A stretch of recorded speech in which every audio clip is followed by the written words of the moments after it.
Londra, 31 dicembre 1600.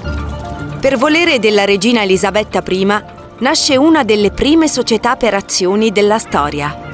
La compagnia commercia in cotone e seta, tè e spezie, sale e pietre preziose. Ma non si tratta di un'impresa come le altre. Possiede infatti un esercito, fonda colonie, batte moneta. È la Compagnia Britannica delle Indie Orientali, forse la società più potente di sempre. Il rischio delle spedizioni verso l'Asia è condiviso tra centinaia di investitori.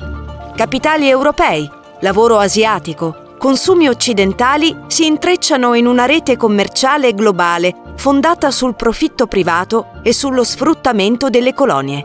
È da questo momento che il capitale diventa il motore della storia. Il capitalismo inizia a prendere forma.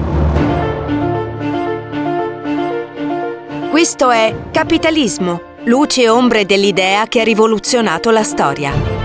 Il podcast che vi racconta l'origine e i segreti del sistema che governa il mondo, il capitalismo.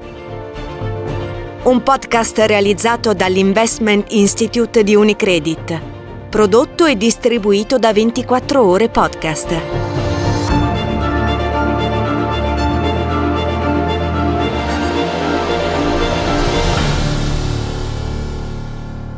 Questa puntata si intitola Commerci.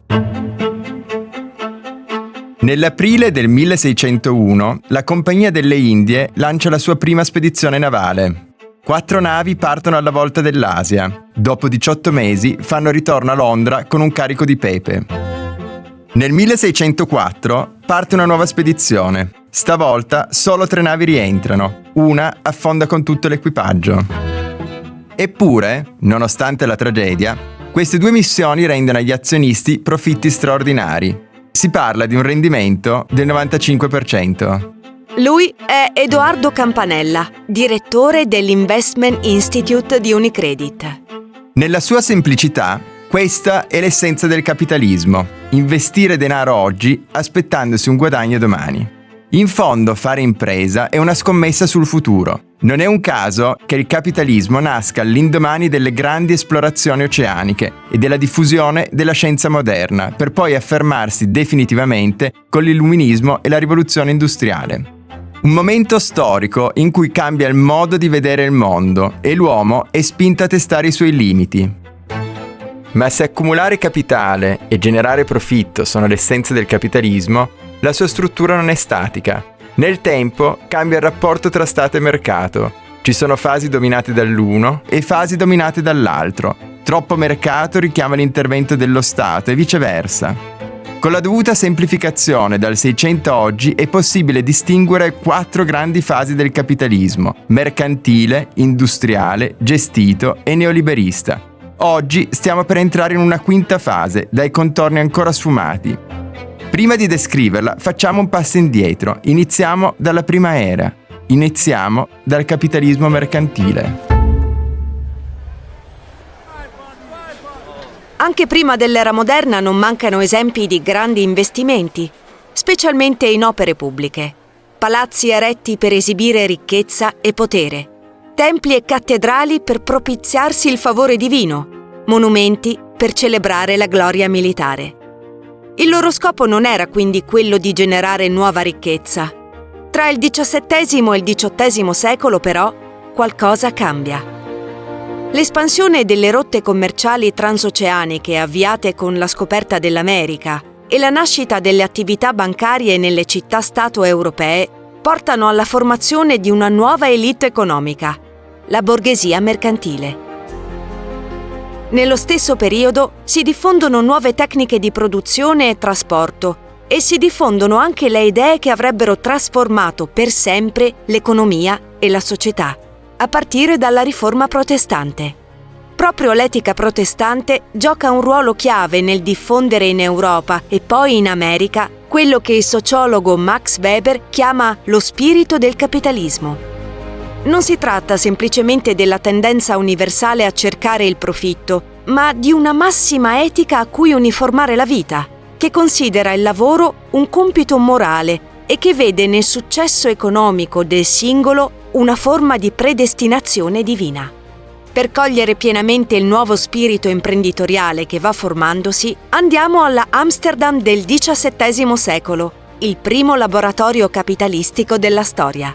Sentiamo Manuela Donofrio, Chair dell'Investment Institute di Unicredit.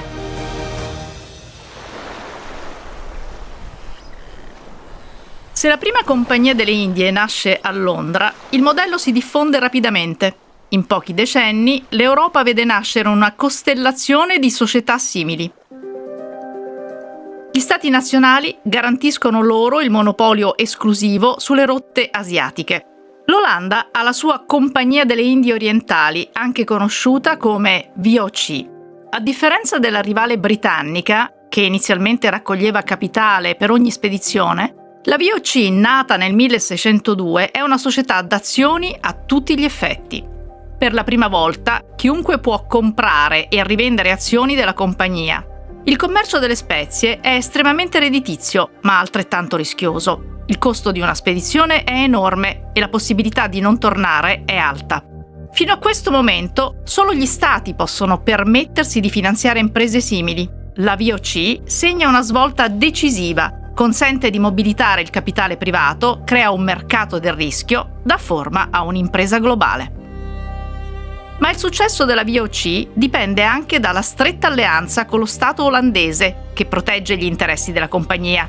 Le garantisce il monopolio delle rotte tra il Capo di Buona Speranza e lo Stretto di Magellano e la usa come strumento di espansione all'estero. È il mercantilismo nella sua forma più pura. Lo Stato orienta l'economia al commercio, favorisce l'esportazione di merci e l'importazione di metalli preziosi, e usa la compagnia per espandere l'influenza olandese nel mondo. Ma alla fine del Seicento la concorrenza delle altre potenze europee, soprattutto con l'Inghilterra, si fa feroce. La fine arriva nel 1799, quando la VOC viene sciolta e i suoi beni passano allo Stato olandese. Si chiude così la storia della prima grande multinazionale dell'età moderna. Amsterdam 1637. I tulipani sono oggetto di una vera e propria mania collettiva. Alcune varietà rare diventano simboli di status sociale. Il più desiderato? Il Semper Augustus, il cui bulbo, secondo i cronisti dell'epoca, arriva a valere quanto una casa elegante affacciata sui canali di Amsterdam. Si stipulano contratti per acquistare bulbi con mesi di anticipo, mentre i prezzi continuano a salire senza controllo. Questi contratti si scambiano nelle taverne di Amsterdam, non nella sua borsa valori. Tutti i cittadini sono travolti da questa mania, anche chi appartiene alle classi meno abbienti. Aristocratici e mercanti competono per l'acquisto dei bulbi con muratori, contadini e carpentieri.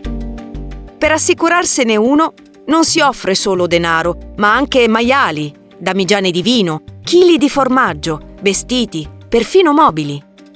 Nel gennaio del 1637, però, il mercato tocca il suo massimo storico. In un'asta a Haarlem qualcosa si spezza.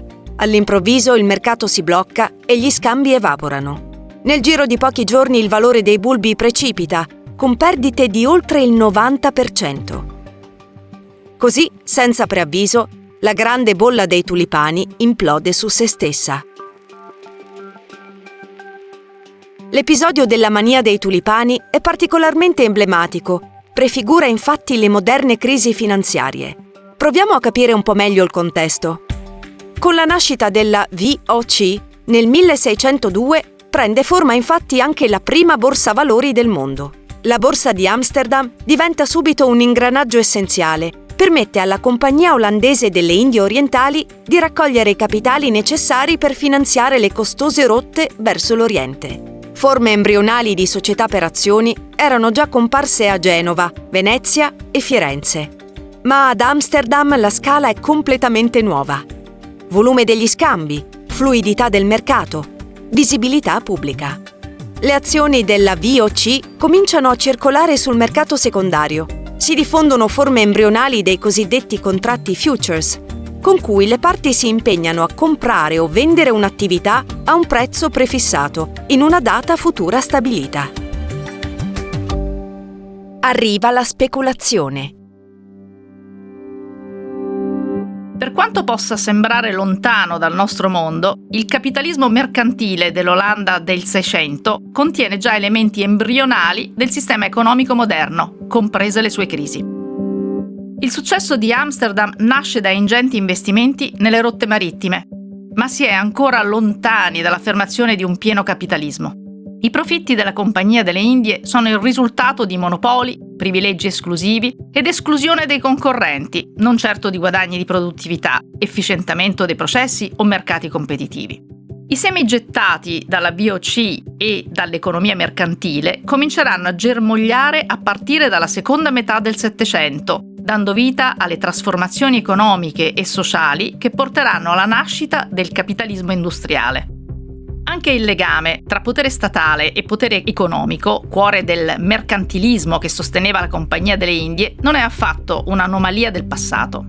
Come discuteremo nei prossimi episodi, l'equilibrio tra Stato e mercato cambia col passare del tempo, spesso in modo drastico. Dopo decenni di neoliberismo dominato dal mercato, oggi stiamo entrando in una fase segnata da un ritorno decisivo dell'intervento pubblico. L'attivismo economico di Donald Trump lo mostra chiaramente, sia nel diretto coinvolgimento nelle strategie delle grandi aziende tecnologiche, sia nelle interferenze sulle catene di approvvigionamento dei minerali critici. E poi c'è la mania dei tulipani, una crisi generata dall'espansione dei nuovi commerci e da un uso ancora incontrollato di strumenti finanziari innovativi.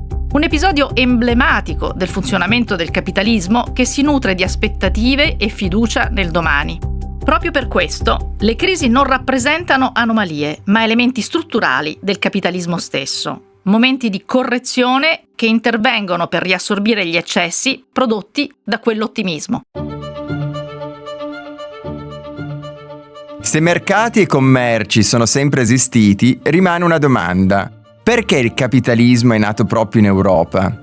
Secondo alcune interpretazioni, il continente godeva di specifici vantaggi storici. La frammentazione politica del feudalesimo prima e degli stati nazionali poi ha favorito la competizione e una crescente divisione del lavoro, senza ostacolare l'attività mercantile né il processo di accumulazione del capitale. Al contrario, negli imperi centralizzati come quello cinese, il potere politico tendeva a limitare la ricchezza commerciale e a impedirne il reinvestimento, frenando così la nascita di dinamiche capitalistiche. Se il capitalismo comincia a prendere forma nel Seicento, raggiunge la sua maturità solo tra 7 e 800. L'invenzione della macchina a vapore, delle filande meccaniche e dei sistemi industriali ribalta ogni equilibrio. Il capitalismo entra nella sua età moderna. Ringraziamo Edoardo Campanella e Manuela Donofrio dell'Investment Institute di Unicredit. Al prossimo episodio. Capitalismo, luci e ombre dell'idea che ha rivoluzionato la storia è un podcast realizzato dall'Investment Institute di Unicredit, prodotto e distribuito da 24 Ore Podcast. Scritto da Edoardo Campanella e Leonardo Segato.